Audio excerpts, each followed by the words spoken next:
Now, folks, if you'll just gather around a little closer now. Come right in a little closer. That's it. That's fine, folks. The Philippine Olympic Committee were hoping that Manny Pacquiao could get a universality pass to fight in the Olympics, but he's outside the age limit to compete in the Olympics at 45 years of age, despite the age limit being raised from 34 to 40 in 2016. I never understood the motivation from pros who have been successful to want to, what I would say, regress back to Olympic level, fighting with headgear for 3 rounds. I've never understood it. Manny retired in 2021 after losing to UGAS, who took his WBA strap. But Manny is one of them guys who's just not going to be comfortable in retirement. He was literally chasing Eddie Hearn for that Conor Benn fight.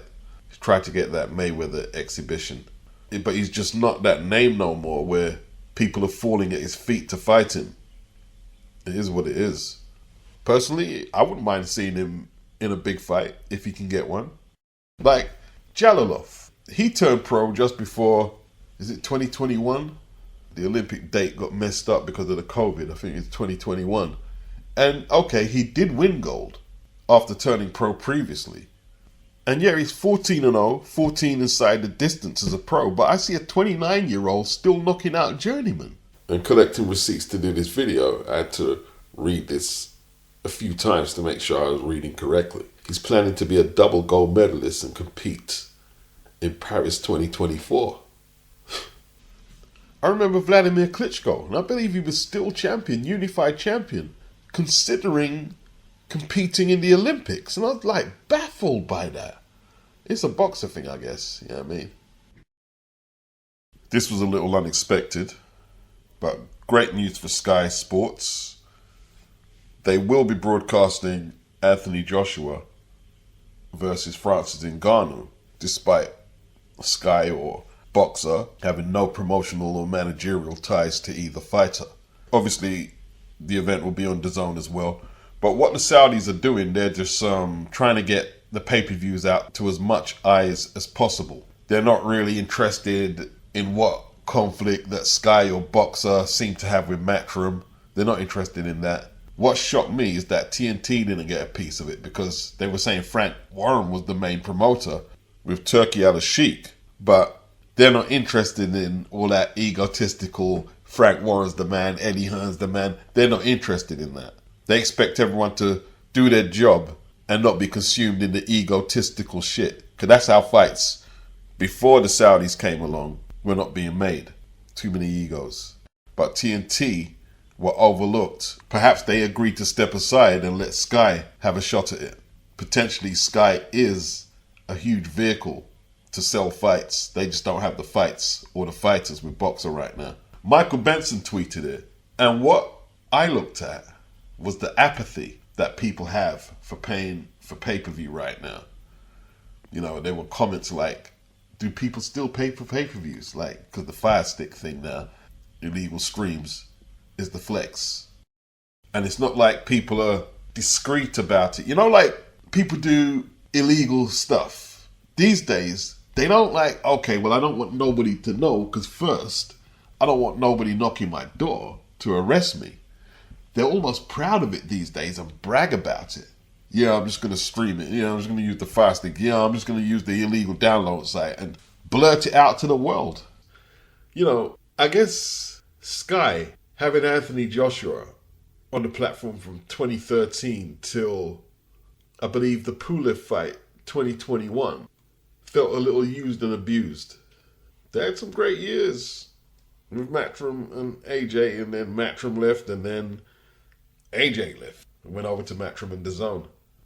But Sky, you know, they're happy to have AJ back on the platform. They ain't wasted no time. They've already uploaded AJ's most devastating knockouts. So they're going to use this opportunity to bring attention to Sky Boxing. This was an important win for them.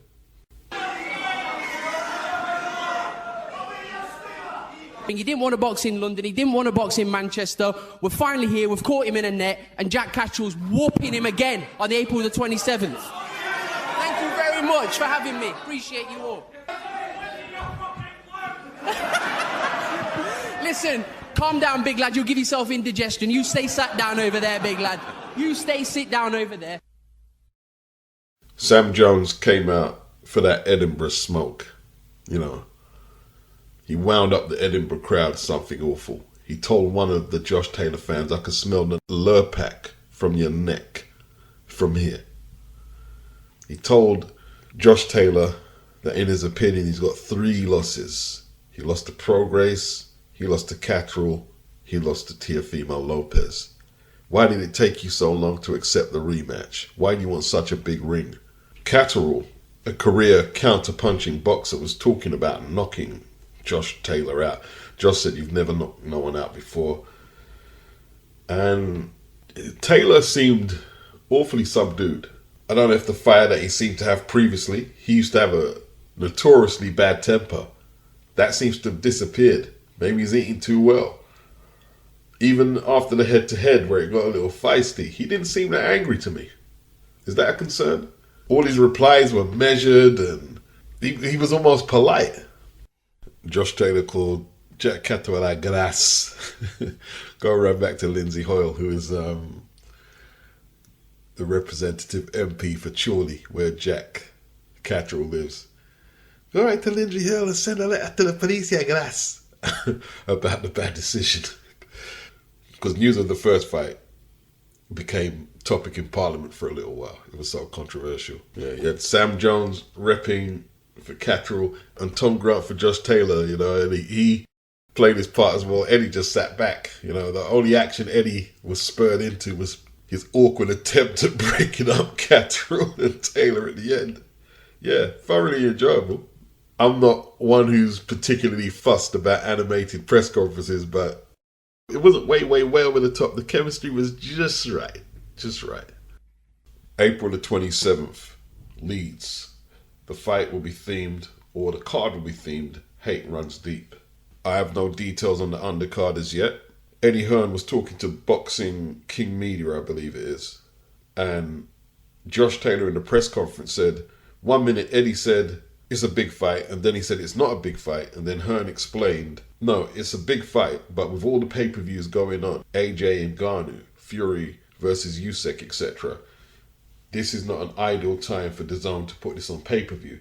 And if you look at DAZN's history in Britain, the only fighter who is on pay-per-view regular is Anthony Joshua. The only fight AJ's had on DAZN that hasn't been pay-per-view is the Jermaine Franklin fight. But the rest of the fights have been pay-per-view free. And DAZN came in for a lot of criticism when they said pay-per-view was dead, and they proceeded to put a lot of fights on pay-per-view.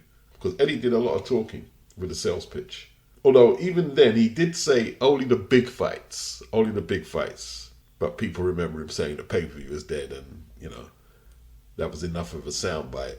But yeah, the plan was not to put this fight on pay-per-view. Eddie Hearn told Sam Jones, if you can go out there and find somebody who's prepared to put it on pay-per-view, they're prepared to let Jack Catterall go over to that platform and fight. He said Sky put in a tremendous offer to put it on pay-per-view. And then all of a sudden, DAZN coughed up the money to not put it on pay-per-view. And I was skeptical the other week, if you guys remember. I said, they're going to put this on pay-per-view, aren't they? And it's not on pay-per-view. I don't know what the purse structure is, but I'm going to imagine that Josh Taylor wants the lion's share of the purse. But the buzz the fight is picking up right now is needed. There hasn't been much big domestic showdowns comparable. You know, we had Boatsi versus Dan Aziz. That was good. That was good. But it's not on the same level as this fight here. This is one of the rare domestic fights that have been on pay-per-view. Brook and Khan was, AJ versus Dillian was, and I can't remember much more after that, you know. I can't remember much more after that. You're going years back with David Haye and Audley Harrison. I'm not sure if Bellew and Haye was pay-per-view. I'm not sure. I can't remember. But this is rare. You know, Sky didn't put Boatsi and Dan Aziz on pay-per-view, but they wanted to put this on pay-per-view. That shows you it's going to be quite an event. People wanted to invest into this. Sky broadcast the first fight in 2022, and it wasn't on pay-per-view. Come to think of it, I think both the Liam Smith Eubank fights were on pay-per-view. I paid for both of them. They were on pay-per-view on Sky. So Sky, in the last couple of years, have done about 3 domestic pay-per-views. Whereas DAZN, I can't think of any domestic pay-per-views they broadcast. I can't think of any. Obviously, you had Fury Dillian, Fury Derek on TNT, both pay-per-views. Understandably, that's the heavyweight title. But let's keep it real. Nobody wanted the Chisora fight. Oh, massive fight, potential fight, one of the biggest fights that you can make in British boxing. For me, a fight that needs to be on the right stage, and it's a huge fight, potential huge payday for both of them as well. Adam's 21, his profile is enormous, and he's definitely one of the jewels in British boxing, and Dalton Smith's an extremely talented fighter, and one with the experience and huge amateur experience, 27 years old now. Tough fight at the end of March, but it's good to have rivalries. You need those rivalries in British boxing. We'll speak to the McGuigans and Team AZIM and see where their heads are at, but I'd love to make that fight before the end of the year. Last question, Adam AZIM, Dalton Smith. I think Ben Shalom suggested that he wants to fight on Sky. Is it going to be, are you guys going to talk outside the purse bid situation? We'll make it really easy for you. We'll do the fight on Sky. No problem. Make us an offer. You ain't going to make us an offer. What you're going to do very soon is pull Adam AZIM out of that fight. Remember where you heard it first? You heard it from me, the main man. They're going to pull Adam AZIM out of the Dalton Smith fight, and I'll give you no excuses. We will do the fight on Sky Sports. Just make him an offer, and I'll top the money up if you want. No problem. So in football terms, Eddie Hearn is offering Ben Shalom a sitter, an absolute sitter. We will do the fight on Sky Sports. Make an offer, and if you like, I'll top the purse up, is what he said. Ben Shalom made the Freudian slip in his statement saying the fight needs to be on the right platform, and then he quickly corrected himself and said stage, implying that the fight can only happen on Sky. Eddie Hearn made it very easy. Let's do it on Sky. Just make an offer. I'll top the purse up if you like. It's very aggressive from Eddie Hearn, and it needs to be, because this is becoming ridiculous, this situation between Ben Shalom, boxer, Sky boxers, and Eddie Hearn, Matchroom, DAZN boxers. We already have 3 situations this year, and we're not out of February yet. Caroline Dubois, Beatrice Ferreira, Rihanna Dixon, that situation. We've got Isaac Chamberlain and Chevon Clark, and now this Dalton Smith, Adam AZIM situation. Now, to me, I don't know why Boxer didn't get the ball rolling, even if they don't want to take the fight, because Dalton Smith has to fight Zubaydah.